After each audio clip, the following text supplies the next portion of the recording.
Big Z Reviews. Shadow and Bone is a new Netflix series that just came out recently, and it's good, but maybe perhaps not great. Our enemies are threatened by your mere existence. The whole world will be after you. The prize is 1 million Kruger. Bring me Alina Starkov.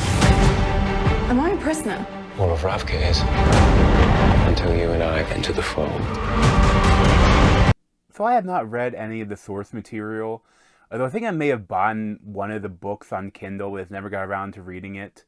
But I know of it, and as far as I heard that this show is kind of a mixture of some of different books combined, and then sometimes it feels a little bit like that, I think, because I don't know, there's really essentially 3 plot lines, and the one, I think the main one, the most important one, is of course Jessie May Lee as Alina Starkov, and she is like this a prophesized magic user, Grisha, that is like essentially she's a cartographer, but she goes along this trip through this rift that it's like this massive, like, kind of like almost like a wall separating the countries in two that happened during the war,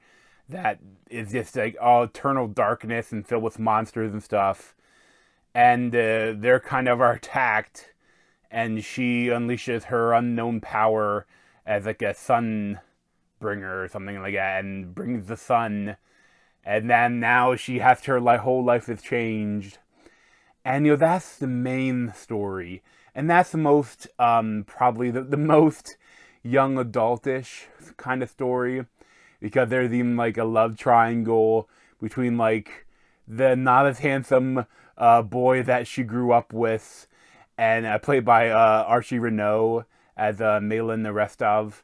And then there's Ben Barnes as General Kirigan, who is another magician or Grisha, but that is like a descendant of that can wield darkness, and is the descendant of one of the what that created this rift. And that is the one that maybe he's not the best guy, but he's very handsome, So I mean, there's a lot of stuff that young adultish sort of stuff, books, fantasy books and stuff like that like to do.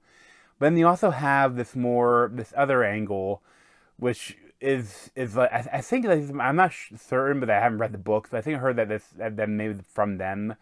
But like there's essentially this group of smugglers that are trying to steal Alina, to try to sell her to like the other side of the government or whatever, to for a bunch of money.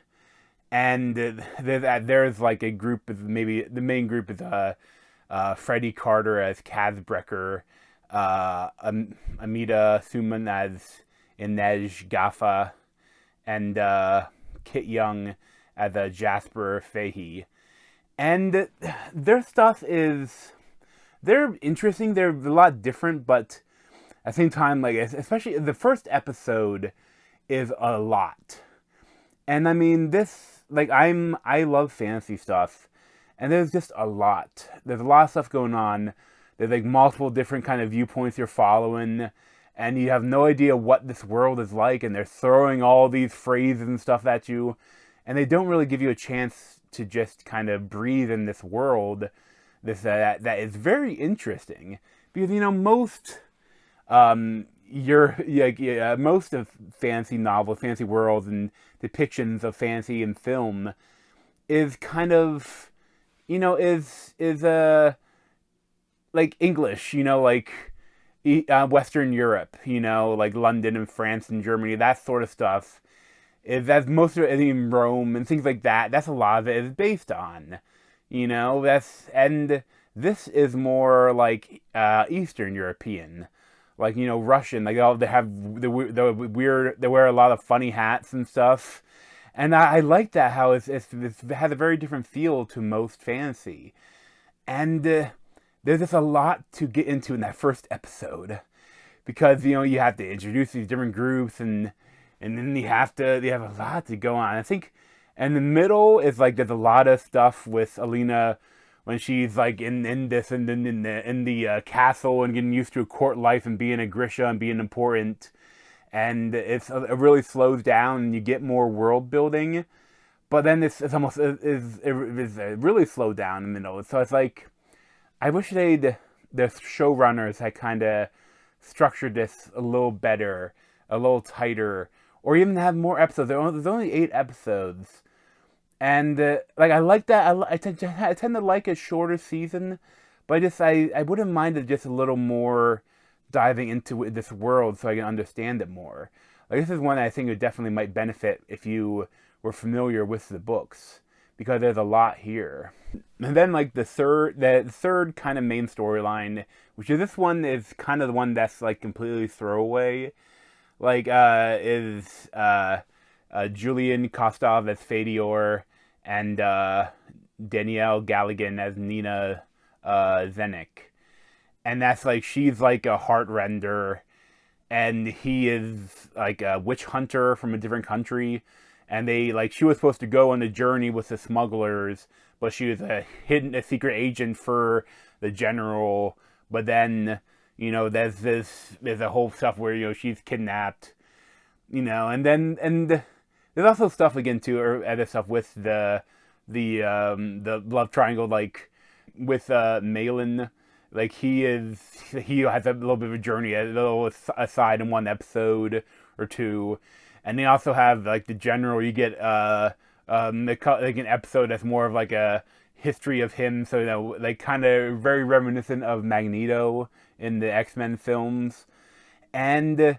But I think that the throwaway one with the witch hunter and the heartrender, like I like the two actresses, the actress and the actors. Like I like them, and it's kind of an interesting romance between them.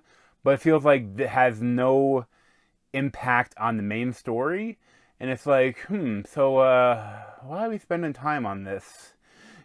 Well, I guess maybe they're important in the future. Like, there's stuff, like, and towards the end, not doing any spoilers, but maybe they may join up and something may happen later on. But it's just, that feels like that. Whenever they come on, I'm just like, okay, whatever, get on with it, And, for the magic of this world, I really think that maybe who knows, maybe, I haven't read the books, but maybe they go in it more. But for the show, it just reminds me a little bit of Avatar: The Last Airbender, where like there's a lot of hand wavy and there's like whoa, and then stuff that they do stuff like they're almost bending powers. Like she bends the light and he bends the dark, and the heart bends the heart, and they're like they can't call it bending, but it's pretty much bending. They're a firebender, they're airbender, they're I think I don't know if I remember seeing it. Yeah, and I don't know if I saw waterbenders. Definitely airbenders and firebenders. And it looks cool, but it's just like kind of a little hand wavy for where the powers come from. And it's just, I mean, what do you expect? It's a Netflix show. This is definitely better than a lot of the Netflix series, especially, young adult fantasy stuff. There's some ones that are kind of pretty corny. And I would never consider this one corny. But there is some like moments of action and violence that are pretty violent, and it can be serious sometimes, and it's well done. All the actors are great, and I really would want to see more. I want to see where they go with it in the second season, and I wasn't fully in with it. Like I enjoyed it, but it's like I don't I should want to immediately go read the books to find out what happens, and I don't. I may check out the books eventually, but it's like I wasn't that interested in the story because there's not that much story. I mean, other than just a love triangle and coming into her powers, and it's like really it's Lena Starkov's like it's her origin story is the most interesting stuff, the most important stuff. And I didn't love like I said, the smugglers and I guess like the character development for them isn't that strong. Like the whole season, I spent a lot of time with Kaz Brecker, and he's like the kind of like the head of the smugglers or whatever they are, and he's like people call him Dirty Hands, and he walks with a cane, and he always wears his gloves, and you just never learned that much about him.